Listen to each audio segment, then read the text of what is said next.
వివరాల్లోకి వెళ్తే network marketing business అనగానే చాలామందికి చిన్న చూపు ఉంటుంది. కారణం ఏంటి అంటే 95% ఫెయిల్ అవుతుంటారు. దీంట్లో 100 మంది జాయిన్ అయితే దానికి 1,00,000 కారణాలు ఉన్నాయి. మీకు చాలా వీడియోస్లలో ఎక్స్ప్లెయిన్ చేశాను. ఈ వీడియోలో కూడా మీకు ఎక్స్ప్లెయిన్ చేస్తున్నాను. సో మనకు ఆల్రెడీ మొబైల్ యాప్లో కూడా మీకు ఎక్స్ప్లెయిన్ చేస్తున్నాను. ఆ కారణాల వల్ల వాళ్ళ సౌండ్ ఎక్కువ ఉండడం వల్ల మిగతా 5% పీపుల్కి ఇది నెగిటివ్గా అనిపిస్తుంటుంది.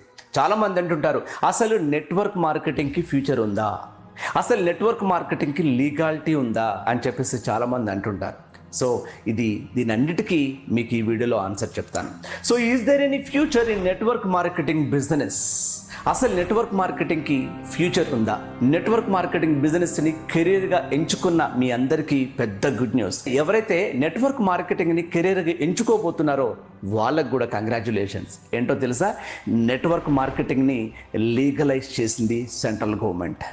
ఎందుకు sir central government network marketing legalize చేసింది అనేది మీకు స్టెప్ బై స్టెప్ చెప్పడానికి ప్రయత్నం చేస్తాను. 9th సెప్టెంబర్ 2016లోనే రామ్ విలాస్ పాస్వాన్ గారు ఒక 5 సంవత్సరాలు ఒక కమిటీ వేసేసి నెట్వర్క్ మార్కెటింగ్ ఇండియాలో ఫ్యూచర్ ఉంది అని చెప్పేసి ఆ కమిటీ తేల్చేసిన తర్వాత 9th సెప్టెంబర్ 2016లో గైడ్లైన్స్ ఇష్యూ చేసింది. అయితే అప్పుడు ఆ గైడ్లైన్స్లో ఏం చెప్పారంటే డైరెక్ట్ సెల్లింగ్ సంబంధించిన ప్రోడక్ట్ని నెట్వర్క్ ద్వారా అమ్మొచ్చు, అయితే కింద ఎవరిని కూడా జాయిన్ చేయొద్దు అని ఆ చట్టంలో పొందుపరిచింది.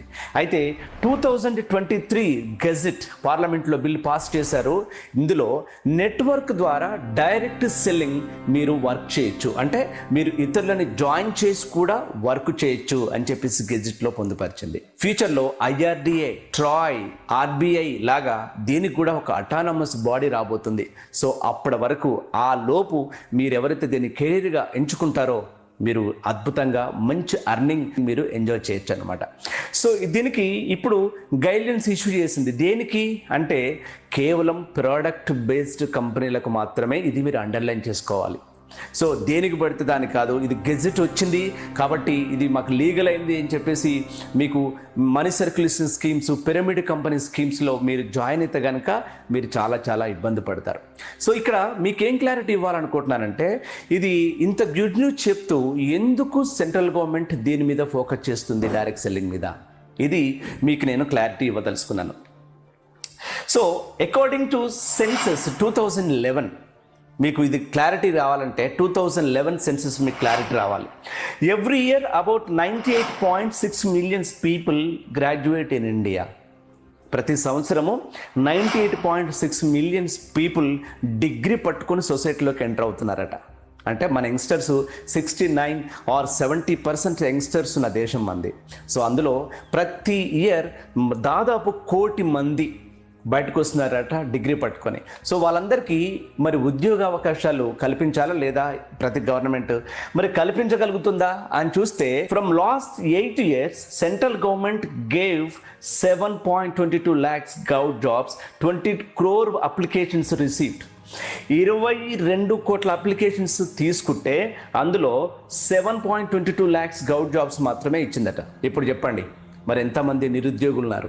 వాళ్ళందరికీ ఉద్యోగ భద్రత ఏ గవర్నమెంట్ ఇవ్వగలుగుతుంది? మీరు సీఎం అయితే, మీరు పిఎం అయితే ఉద్యోగాలు ప్రతి ఇంటికి ఇవ్వగలుగుతారా? By 2030 all jobs will go into autopilot mode.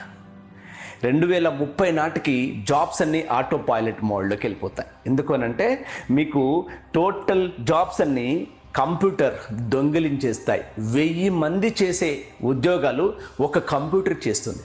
అప్పుడు మరి ఉద్యోగాలు ఎక్కడ ఉంటాయి? మనకు టెక్నాలజీ బాగా పెరుగుతుంది అని అనుకుంటే మనకి మనుషులకి, ముఖ్యంగా మనం అట్లట్లా మామూలు చదువుకున్న వ్యక్తులకి రేపు ఉద్యోగాలు ఉంటాయా లేదా అనేది మీకు దీన్ని బట్టి అర్థమవుతుంది అనమాట.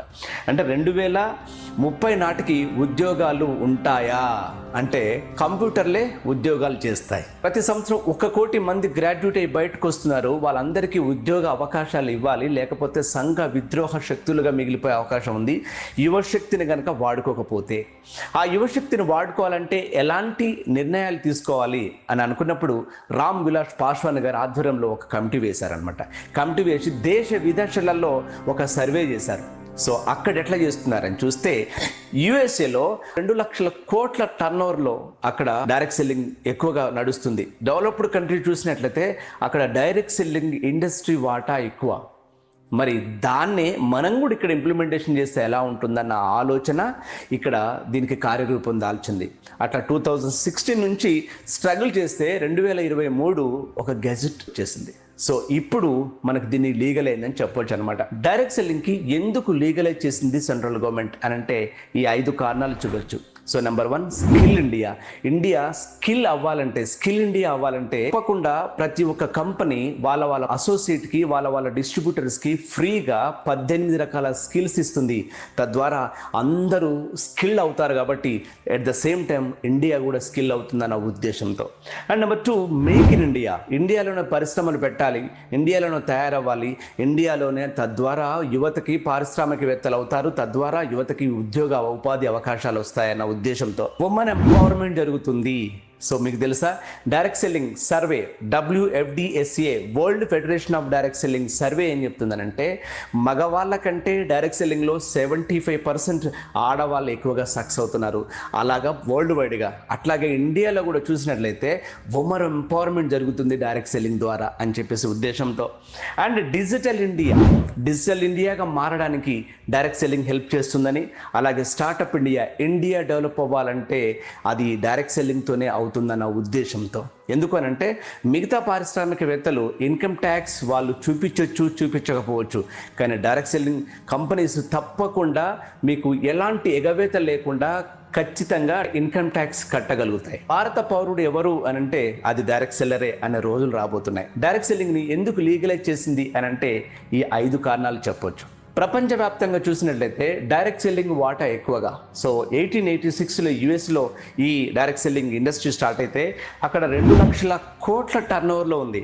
అలాగే జపాన్ చూసినట్లయితే 1,47,000, అలాగే చైనా చూస్తే 1,30,000, బ్రెజిల్ చూసినట్లయితే 94,000. సో మెక్సికో, ఫ్రాన్స్, మలేషియా ఇవన్నీ డెవలప్డ్ కంట్రీస్ చూసినట్లయితే అక్కడ డైరెక్ట్ సెల్లింగ్ వల్ల అక్కడ డెవలప్ అయ్యాయని చెప్పేసి సో సెంట్రల్ గవర్నమెంట్ ఉద్దేశం. మరి అలాగే మన ఇండియా చూస్తే 7,475 కోట్లు. సో ఎంత మైనారిటీ చూడండి. అంటే డైరెక్ట్ సెల్లింగ్ మనం కనుక డెవలప్ చేసినట్లయితే యువతకి ఉపాధి అవకాశాలు వస్తాయి, తద్వారా ఇండియా డెవలప్ అవుతుంది. 7,000 కోట్ల టర్నోవర్ని మనం అమాంతం పెంచగలిగితే ఇండియా డెవలప్ అవుతుంది. అది మెయిన్ ఉద్దేశం అనమాట. డైరెక్ట్ సెల్లింగ్ ఇండస్ట్రీ యువతకి ఉపాధి అవకాశాలు ఇస్తుంది, అలాగే మనకు ఉమెన్ ఎంపవర్మెంట్ జరుగుతుంది. సో ఇది 7,500 కోట్ల టర్నోవర్లో ఉన్న ఈ ఇండస్ట్రీ త్వరలో 2025 నాటికి 64,500 కోట్ల టర్నోవర్ చేయబోతుందట. ఎంత చూడండి, అంటే ఎక్కడ 7,000 కోట్లు, ఎక్కడ 64,000 కోట్లు.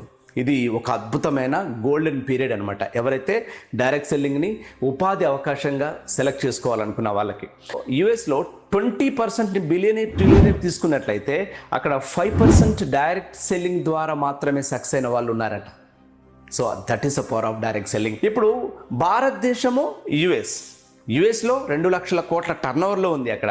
అంటే వాళ్ళ టర్నోవర్ చూసినట్లయితే US population 32.95 crores, US direct selling turnover 2,80,000 rupees. వాళ్ళ పాపులేషన్ ఏమో 32.9 crores, మరి అక్కడ టర్నోవర్ ఏమో 2 లక్షల కోట్లు. వాళ్ళ పాపులేషన్ కంటే ఎక్కువగా ఉంది. చూసారు కదా అక్కడ డైరెక్ట్ సెల్లింగ్ వాటా ఎలాగో. మన ఇండియా చూసినట్లయితే 130 కోట్ల జనాభా మనము, ఇక్కడ మాత్రం 21,000 crores మాత్రమే ఉంది. హ్యూజ్ పొటెన్షియల్, ఇండియాలో హ్యూజ్ పొటెన్షియల్ ఉంది. ఎందుకంటే 21,000 crores మాత్రమే. ఇది 65,000 కోట్ల టర్నోవర్ చేయబోతుంది 2025 నాటికి. ఇప్పుడు డైరెక్ట్ సెల్లింగ్కి ఫ్యూచర్ ఉందా లేదా? సో డైరెక్ట్ సెల్లింగ్లో మనం ఒక మంచి కంపెనీ చూసుకొని జాయిన్ అవ్వచ్చా లేదా, ఇది మీరు గుర్తుపెట్టుకోవాలి. కానీ కొన్ని ఫ్యాక్ట్స్ మనం అబ్జర్వ్ చేయాలి. So one thing we need to realize that direct selling does not mean easy money. Direct selling కంపెనీలు సెలెక్ట్ చేసుకునే వాళ్ళకి, కొత్త వాళ్ళకి సూచన ఏంటంటే, డైరెక్ట్ సెల్లింగ్ అంటే దయచేసి ఈజీ మనీ కాదు, ఇలా వచ్చి అలా సంపాదించుకునేది కాదన్న విషయం మీరు జాయిన్ అయ్యే ముందే మీరు డిసైడ్ చేసుకోవాలి. ఇది గంజాయి వ్యాపారం కాదు, ఇది దొంగ నోట్ల వ్యాపారం కాదు, ఇలా వచ్చి అలా సక్సెస్ అవ్వడానికి. ఆ కంపెనీస్ వేరే ఉన్నాయి. 1,00,000 కట్టండి, 2 వ్యక్తులు జాయిన్ చేయండి, ఇంట్లో వండుకోండి, డబ్బులు వస్తాయి. దయచేసి అలాంటివి దాన్ని చైన్ సిస్టమ్స్ అంటాం, పిరమిడ్ సెక్టర్స్ అంటాం, మనీ సర్క్యులేషన్ స్కీమ్స్ అంటాం. దయచేసి వాటిలో మీరు జాయిన్ అవ్వద్దు. నేను చెప్పేది ఇండస్ట్రీ గురించి మాట్లాడుతున్నాను. సో డైరెక్ట్ సెల్లింగ్ ఇండస్ట్రీ అంటే చాలామంది అనుకుంటారు ఇలా వచ్చి అలా సక్సెస్ అవ్వచ్చు, వాళ్ళలాగా వీళ్ళలాగా. అలా కాదు, ఇది ఈజీ మనీ కాదన్న విషయం గుర్తుపెట్టుకోండి. Direct selling does not mean cheating everyone. ఇలా వచ్చి అలా అందరినీ కుచ్చుతో పెట్టి పారిపోవచ్చు. ఇలా ఎవరైనా మనస్తత్వం ఉంటే దయచేసి ఈ ఇండస్ట్రీని సెలెక్ట్ చేసుకోకండి. డైరెక్ట్ సెల్లింగ్ అంటే అందరినీ మోసం చేసేది కాదన్న విషయం గుర్తుపెట్టుకోండి. And direct selling does not mean doing business for few days. ఏదో 4 రోజులు, 5 రోజులు, 6 నెలలు, 3 నెలలు చేసేది కాదు. ఇది ఒక కెరీర్గా సెలెక్ట్ చేసుకొని సక్సెస్ అయ్యేది, ఎంతో మందికి ఉపాధి అవకాశాలు ఇచ్చేది. అలాంటి మనస్తత్వం ఉన్న వాళ్ళు మాత్రమే ఈ సిస్టాన్ని కెరీర్గా ఎంచుకోండి తప్ప ఈజీ మనీ కోసమో ఇతరులను మనం మోసం చేయొచ్చు. కొన్ని రోజులు ఉంటే చాలా, అంతే. మనం లక్షలు సంపాదించుకొని మనం వెళ్ళిపోవచ్చు. ఇలా అవకాశాలు ఉంటే మనకు చైన్ సిస్టమ్స్. ఇక నుంచి వాళ్ళ పప్పులు ఉడకవు. ఇక 2 వ్యక్తులను జాయిన్ చేస్తా, ఇంట్లోకి పడుకుంటా, ఎలాంటి ప్రోడక్ట్ ఉండదు, ఏముండదు. ఒక యాప్ అంటాడు ఒకడు, యాప్ని చూస్తే డబ్బులు వస్తాయంటాడు ఒకడు. మీరు ఏం పని చేయాల్సిన అవసరం లేదు, లక్షల రూపాయలు సంపాదించవచ్చు అంటాడు ఒకడు. ఇలాంటి వేషాలు వేసే వాళ్ళకి ఇక నుంచి ఆటలు నడవవు. ఓకే, సో డైరెక్ట్ సెల్లింగ్ అంటే ఒక ప్రోడక్ట్ ఉండాలి, మ్యానుఫ్యాక్చరింగ్ యూనిట్స్ ఉండాలి, దానికి పేటెంట్స్ ఉండాలి, ఎన్నో అసెట్స్ ఉండాలి. ఎంతో ఉంటే తప్ప అది డైరెక్ట్ సెల్లింగ్ అనబడదు. సో మీకు ఎలాంటి ప్రోడక్ట్ లేకుండా మీరు కేవలం మనీని సర్క్యులేట్ చేస్తా అంటే ఇక నుంచి ఆటలు సాగవు. అలాంటి వాళ్ళు చాలా జాగ్రత్తగా తట్టా పుట్టా సర్దుకొని ఇక మీరు వెళ్ళిపోవాల్సిందే. Direct selling business means to transform zero to hero. Ordinary person నుంచి ఎక్స్ట్రాడినరీ పర్సన్గా కన్వర్ట్ చేస్తూ కొన్ని వందల వేల మందికి జీవిత ఉపాధి అవకాశాలు ఇచ్చే గొప్ప industry network marketing. Direct selling అంటే పబ్లిక్లో చిన్న చూపు ఉంది. కారణం fraud network marketing leader, fraud network marketing companies. So ఇలా వచ్చి అలా జాయిన్ అయితే డబ్బులు వస్తాయి? నో, ఇది పరిశ్రమ చేయాల్సిందే.